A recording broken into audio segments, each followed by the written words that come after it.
السلام علیکم۔ اعوذ باللہ من الشیطان الرجیم، بسم اللہ الرحمن الرحیم۔ حضرت خضر علیہ السلام کا ایک واقعہ۔ ایک مرتبہ حضرت خضر علیہ السلام دریا کے کنارے بیٹھے تھے، اتنے میں کسی سائل نے آ کر ان سے سوال کیا کہ میں آپ سے اللہ کے واسطے سوال کرتا ہوں، مجھے عنایت فرمائیں۔ یہ سن کر حضرت خضر علیہ السلام پر بے ہوشی طاری ہو گئی۔ جب کچھ ہوش ہوا تو فرمانے لگے، بھائی میں تو صرف اپنی جان اور مال کا مالک ہوں، تم نے مجھ سے اللہ کے واسطے سوال کیا ہے؟ لہٰذا میں اپنی جان اور ذات تمہارے حوالے کرتا ہوں، تم جس طرح چاہو اس کو استعمال میں لاؤ، بازار میں فروخت کر کے اس کی قیمت سے فائدہ اٹھاؤ۔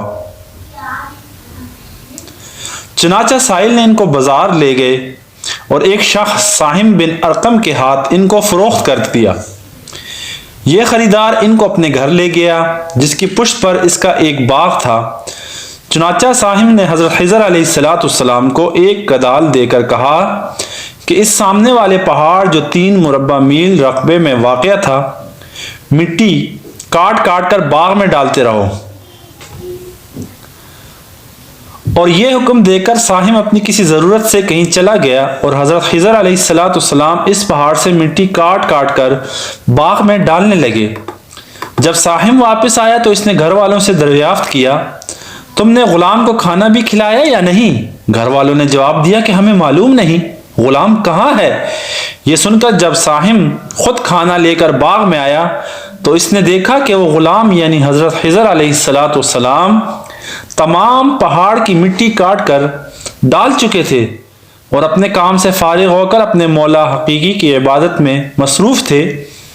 یہ دیکھ کر ساہم کو بڑا تعجب ہوا اور اس نے دریافت کیا، یہ تو بتائیے کہ آپ کون ہیں؟ یہ بات سن کر حضرت خضر علیہ السلام پر کچھ بے ہوشی سی طاری ہو گئی اور پھر افاقہ ہونے پر انہوں نے فرمایا کہ بھائی میں خضر ہوں۔ جس کو سن کر ساہم کے ہوش اڑ گئے کہ تو نے یہ کیا کیا؟ ان کو غلام بنا کر ایسے کام پر لگایا؟ یہ تو انتہائی گستاخی ہو گئی۔ پھر ہوش آنے پر ساہم نے توبہ کی اور پروردگار سے عذر خواری کے ساتھ حضرت خضر علیہ السلام کو آزاد کر دیا۔ جناب باری میں عرض کیا کہ الہ العالمین مجھ سے اس کا مواخذہ نہ فرمائیے، کیونکہ میں ان کو جانتا نہیں تھا۔ اس کے بعد حضرت خضر علیہ السلام نے دعا فرمائی اور سجدہ شکر بجا لائے کہ اے میرے پروردگار، میں تیرے ہی حق میں غلام بنا اور تیرے ہی حق میں آزاد ہوا، اس پر تیرا شکر گزار ہوں۔ بعد ازاں واپسی کی اجازت لے کر جب دریا پر واپس آئے تو دیکھا ایک شخص کھڑا دعا مانگ رہا ہے کہ اے میرے رب، حضرت خضر علیہ السلام کو غلامی سے رہائی عطا فرما دے اور ان کی توبہ قبول فرما لے۔ حضرت خضر علیہ السلام نے یہ دیکھ کر اس شخص سے دریافت کیا کہ آخر تو کون ہے؟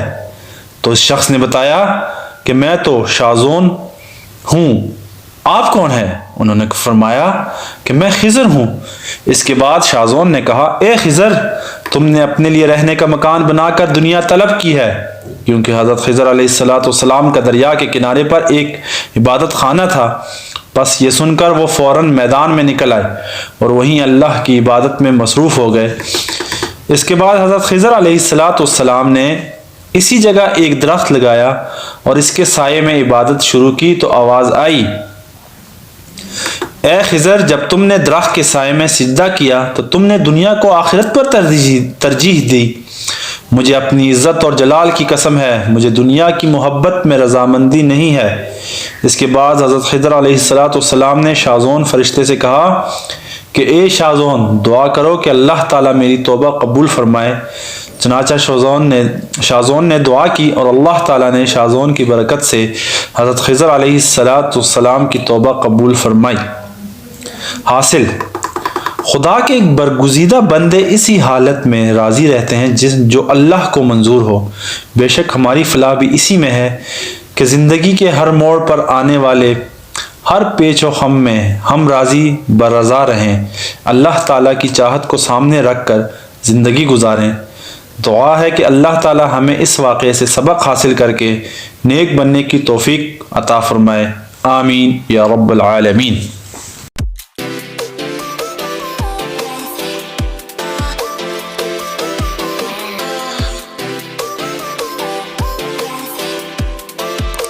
Left below, right